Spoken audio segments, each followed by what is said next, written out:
ఓం శ్రీ మాత్రే నమః. నవంబర్ 23 కాలభైరవాష్టమి చాలా పవర్ఫుల్. ఈరోజు నల్లదారంతో ఇలా చేసిన, నల్ల పసుపుతో ఇలా చేసిన మిమ్మల్ని పదే పదే ఇబ్బంది పెట్టేవారు ఏ దిక్కు లేకుండా పోతారు. నవంబర్ 23 కాలభైరవాష్టమి. ఈ రోజుని కాలభైరవ జయంతి అని కూడా పిలుస్తారు. ఈ రోజున మీరు చేయగల ఒక అద్భుతమైన లాల్ కితాబ్ పరిహారాల గురించి నేను మీకు చెప్పబోతున్నాను. మీరు దీన్ని చేస్తే దాని ప్రభావంతో మీ జీవితంలో ఎదురయ్యే ఏ రకమైన సమస్యలైనా, శత్రువుల బాధ, ఏదైనా దీర్ఘకాలిక లేదా అసాధ్యమైన మీపై పదే పదే ప్రభావం చూపే ప్రతికూల శక్తులు, మీ జీవితంలో డబ్బు కొరత, అప్పుల రూపంలో వేధించే సమస్యలు, ఎవరో మిమ్మల్ని బంధించినట్లు మీకు అనిపించడం, మీ జీవితంలో ప్రతికూల శక్తుల ప్రభావం ఎక్కువగా ఉండడం వంటివి, ఇవన్నీ కాలభైరవాష్టమి రోజున చేసే ఈ 2 ఉపాయాల ద్వారా పరిష్కరించబడతాయి. పేరులోనే మీరు అర్థం చేసుకోవచ్చు. కాలభైరవ అంటే శివుడి ఉగ్రరూపం. కాలభైరవుడి కాశీ ద్వారపాలకుడిగా నియమించారు. కాశీకి కాపలాదారు అన్నమాట. శివభక్తులు శివుడిని ఆరాధించేవారు కాలభైరవుడి శక్తిని పొందవచ్చు. కాలభైరవుడు మీ జీవితంలో చాలా కాలంగా ఉన్న సమస్యలన్నిటినీ తొలగిస్తాడు.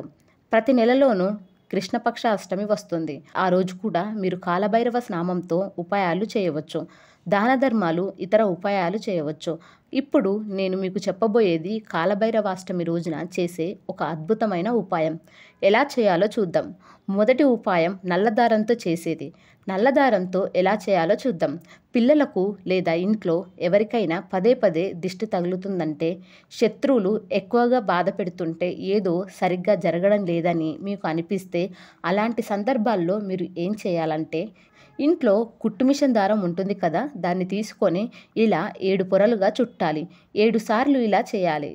7 సార్లు ఇలా చుట్టిన తర్వాత ఇప్పుడు ఏం చేయాలంటే నేను మీకు చూపించడానికి చెబుతున్నాను.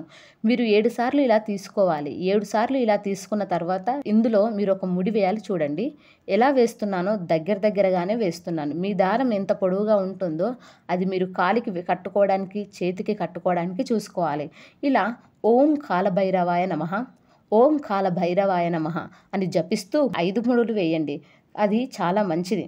5 ముడులు వేసిన తర్వాత ఈ దారం ఇలా తయారవుతుంది. ఇప్పుడు ఏం చేయాలంటే మిగిలిన 2 ముడులు ఇవి చేతికి కట్టుకునేటప్పుడు వేయాలి. మీరు చేతికి ఇలా బాహువికి కట్టుకుంటున్నారనుకోండి, అప్పుడు 2 ముడులు ఓం కాలభైరవాయ నమః, ఓం కాలభైరవాయ నమః అని జపిస్తూ వేయాలి.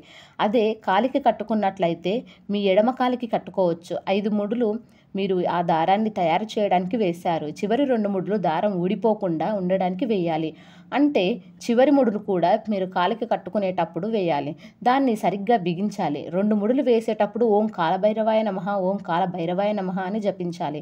తర్వాత మీరు కాలభైరవుడిని ప్రార్థిస్తున్నారు.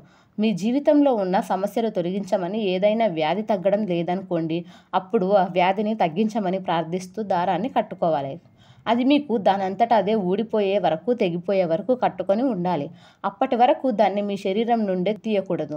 పదే పదే విప్పి మళ్ళీ కట్టుకోవడం వంటివి చేయకూడదు. మీ శరీరం నుండి, మీ జీవితం నుండి ఆ సమస్య తొలగిపోయే వరకు ఆ దారం ఊడిపోదు. 1 నెల కట్టుకొని ఉన్నా, 2 నెలలు కట్టుకొని ఉన్నా ఏ సమస్య లేదు. ఇది ఊడిపోయిన తర్వాత మీకు మళ్ళీ రక్షణ కావాలనుకుంటే నెలలో వచ్చే ఏదైనా కృష్ణపక్ష అష్టమి నాడు మళ్ళీ ఇలాగే కట్టుకోవచ్చు. ఇది దారంతో చేసే ఉపాయం. తర్వాతి ఉపాయం మిమ్మల్ని ఇలా ఇబ్బంది పెట్టే వ్యక్తి కోసం చేసేది. మీ శత్రువు అయినా, మీ ఆఫీస్లో ఎవరైనా ఈ రోజున మీరు ఏం చేయాలంటే ఆ వ్యక్తి పేరు రాయాలి. ఎలా రాయాలో చూద్దాం. కొంచెం కర్పూరం పెట్టి లేదా కర్పూరం సహాయంతో నల్ల పసుపు ముక్కను కాల్చాలి. ఇది సాయంత్రం వేళ చేయాలి. నల్ల పసుపు తీసుకోండి. ఎండిన నల్ల పసుపు ముక్కను తీసుకొని దాన్ని కొంచెం ఆవ నూనెలో ముంచండి. ముంచిన తర్వాత ఆ నల్ల పసుపును పట్టుకోవడానికి చిమట వాడండి. ఏదైనా చిమటతో పట్టుకొని దాన్ని కాల్చండి. కాల్చిన తర్వాత అది బొగ్గులాగా అయిపోతుంది. ఇలా అయిపోయిన తర్వాత ఆ కాలిన పసుపు సహాయంతో మీరు నేలపై పేరు రాయాలి. నేలపై పేరు ఎక్కడ రాయాలో చూద్దాం. మీరు బయటకు వెళ్ళి చేయవచ్చు, ఇంట్లో ఎక్కడైనా చేయవచ్చు. వారి పేరు రాయండి. మీ చెప్పు తీసుకొని ఆ చెప్పుతో ఆ పేరుపై 6 సార్లు చెప్పుతో కొట్టాలి. అంటే 6 సార్లు చెప్పుతో ఆ పేరుపై కొట్టాలి. ఇది ఏమిటంటే మీ శత్రువును శాంతింపజేసే ఉపాయం.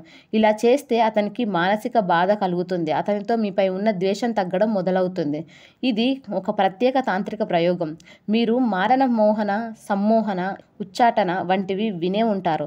వాటిలో ఇది చేస్తారు. మీరు ఇది చేస్తే అతని చూపుల్లో, అతని ప్రవర్తనలో చాలా మార్పు వస్తుంది. అతనిలో మీపై ఉన్న ద్వేషం తగ్గడం మొదలవుతుంది. మీ శత్రువు కూడా మిమ్మల్ని ఇబ్బంది పెట్టడు. మీ ఆఫీస్లో ఎవరైనా అయినా ఇలా చేస్తే ఈ పని చెయ్యండి.